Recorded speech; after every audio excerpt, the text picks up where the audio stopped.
Chapter 13. Would the commander recognize her? Tuppence had so prepared herself before this meeting to show no recognition or surprise, no matter whom she might see. She felt reasonably sure that she had showed no signs of surprise when she recognized Haydock.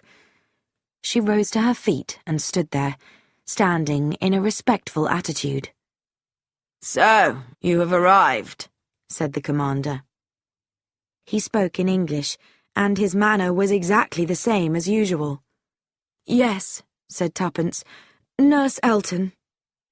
Haydock smiled as though at a joke. "Nurse Elton! Excellent!" He looked at her approvingly. "You look absolutely right. And do you know what you have to do? Sit down, please." Tuppence sat down obediently. She replied, "I was told to take detailed instructions from you." "Very proper," said Haydock. There was a faint suggestion of amusement in his voice. "Do you know the day?" "The 4th. Haydock looked surprised. A heavy frown deepened the lines in his forehead. "So, you know that, do you?" he muttered. He paused for a minute, and then asked, "You have heard, no doubt, of Sans Souci?" "No," said Tuppence firmly. There was a strange smile on the commander's face. "That surprises me very much, since you have been living there for the last month." There was dead silence. The commander said, "What about that, Mrs. Blenkinsop?" "I don't know what you mean, Dr. Binion. I landed by parachute this morning." Again Haydock smiled. Definitely an unpleasant smile. He continued, "A few yards of material pushed into a bush create a wonderful illusion, Mrs. Blenkinsop. Or perhaps you would prefer me to address you by your real name of Beresford." Again there was a silence. Tuppence took a deep breath. Haydock nodded. "You've lost the game." There was a faint click, and the blue steel of a pistol showed in his hand. His voice took on a grim note as he added, "And I should advise you not to make any noise. You'd be dead before you made so much as a single cry. And even if you did manage to scream, it wouldn't get you any attention. Patients who are under anesthetic often cry out, you know." Tuppence said quietly, "You seem to have thought of everything. Has it occurred to you that I have friends who know where I am?" "Ah, you are thinking of young Marsden. I'm sorry, Mrs. Beresford, but Anthony happens to be one of our most enthusiastic supporters in this country. As I said just now, a few yards of material creates a wonderful effect. You believed the parachute idea quite easily." "I don't see the point of all this acting." "Don't you? We don't want your friends to find you too easily. If they pick up your trail, it will lead to Yarrow, and to a man in a car. The fact that a hospital nurse of quite different appearance walked into Leatherbarrow between 1 and 2 o'clock will hardly be connected with your disappearance." "Very clever," said Tuppence. Haydock said, "I admire your courage, you know. I admire it very much. I'm sorry to have to force you, but it's vital that we should know just exactly how much you discovered at Sans Souci." Tuppence did not answer. Haydock said quietly, "I'd advise you to tell me everything. There are certain possibilities in a dentist's chair, and these instruments can cause a lot of damage." Tuppence gave him an arrogant look. "Yes," Haydock observed slowly, "I imagine you've got a lot of courage. But what about the other half of the picture?" "What do you mean?" "I'm talking about Thomas Beresford, your husband, who has lately been living at Sans Souci under the name of Mr. Meadows. and who is now, very conveniently, tied up in the cellar of my house." Tuppence declared. "I don't believe it." "Because of the Penny Plain letter? Don't you realize that that was just a clever bit of work on the part of young Anthony? You fell into his trap nicely when you gave him the code." Tuppence's voice trembled. Then Tommy... "Tommy," said Commander Haydock, "is where he has been all along, completely in my power. It's up to you now. If you answer my questions satisfactorily, there's a chance for him. If you don't, well, he'll be knocked on the head, taken out to sea, and thrown overboard." Tuppence was silent for a minute or two. Then she asked, "What do you want to know?" "I want to know who employed you, what your means of communication with that person or persons are, what you have reported so far, and exactly what you know." Tuppence shrugged her shoulders. "I could tell you what lies I choose," she pointed out. "No, because I will proceed to test what you say." He drew his chair a little nearer. "My dear woman, I know just what you feel about it all, but believe me when I say I really do admire both you and your husband immensely. You've got strength and bravery. It's people like you that will be needed in the new state, the state that will arise in this country when your present weak government is destroyed. We want to turn some of our enemies into friends, those that are worthwhile.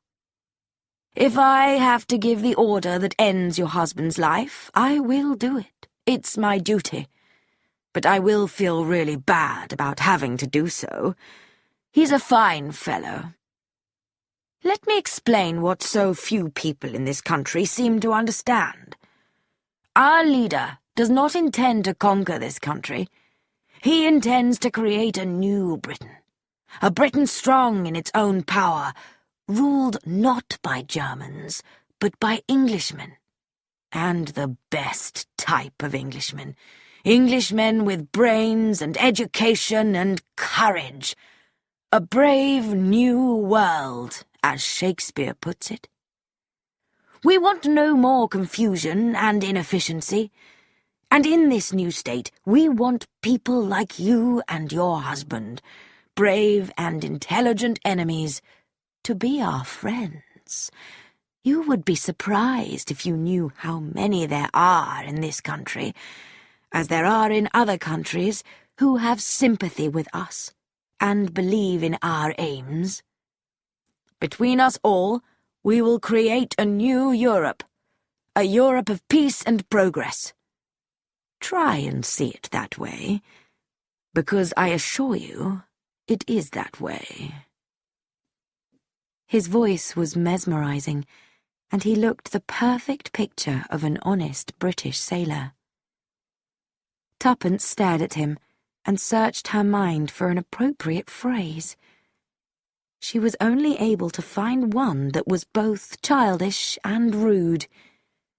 "Goosey, goosey, gander," said Tuppence, reciting the nursery rhyme she had last repeated while playing with Betty. The effect on Haydock was so intense that she was quite amazed. He jumped to his feet.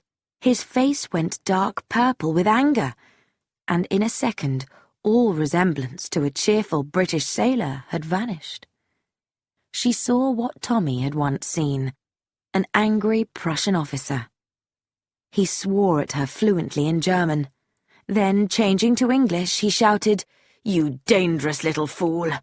Don't you realize you give yourself away completely answering like that? You can't be allowed to live now, you and your precious husband."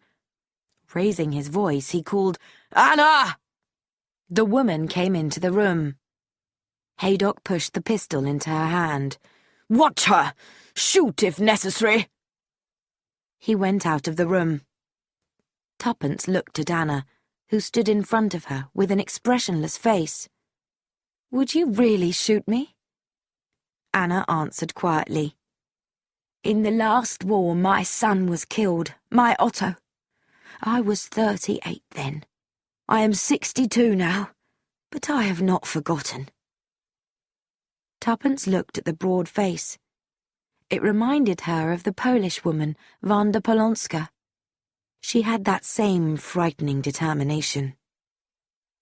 Something came to Tuppence's brain, some vague memory, something that she had always tried to remember, something that she had known but had never succeeded in bringing into focus in her mind. The door opened. Commander Haydock came back into the room. He shouted out, still very angry, "Where is it? Where have you hidden it?" Tuppence stared at him. What he was saying did not make sense to her. She had taken nothing and hidden nothing. Haydock said to Anna, "Get out!" The woman handed the pistol to him and left the room at once.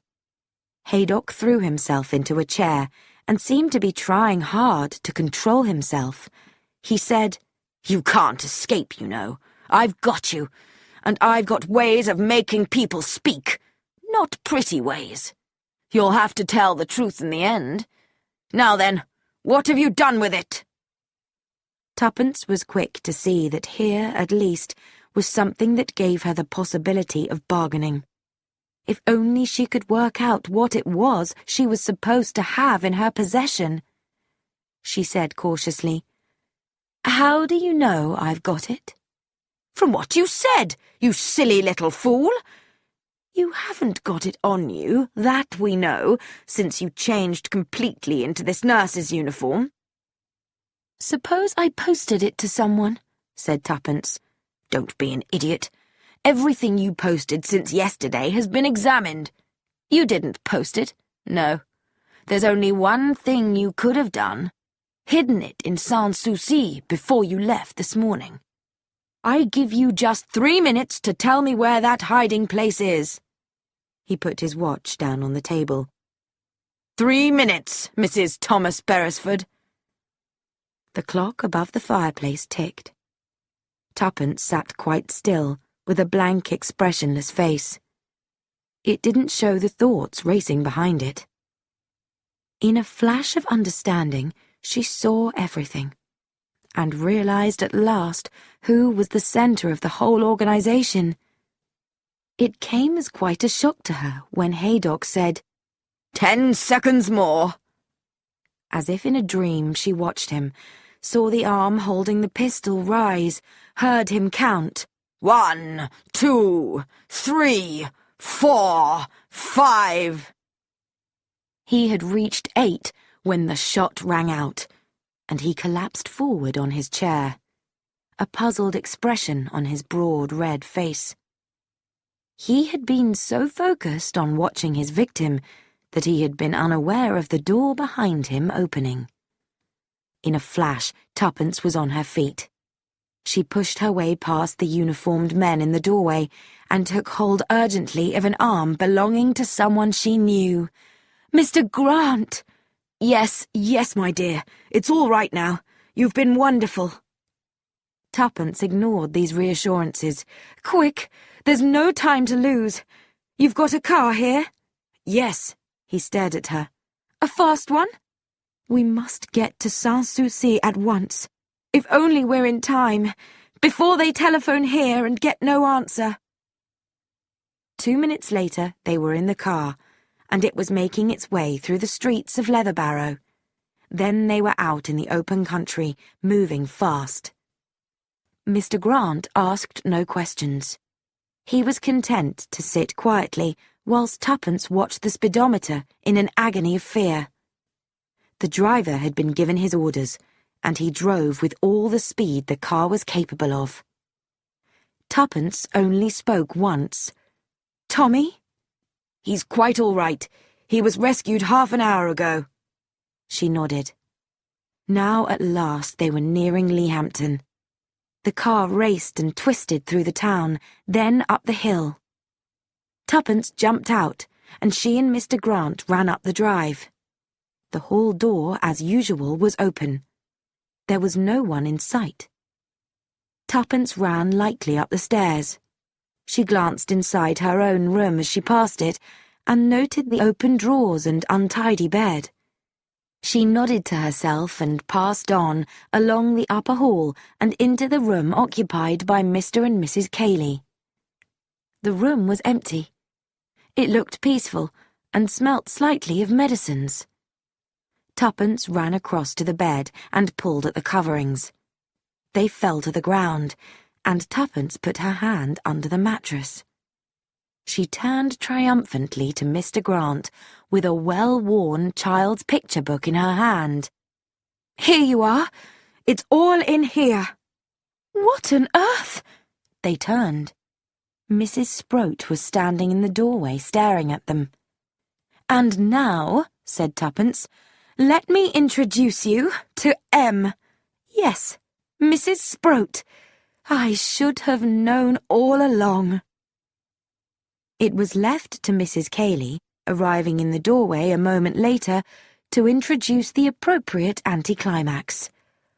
"Oh dear," said Mrs. Cayley, looking with dismay at her husband's bed. "Whatever will Mr. Cayley say?"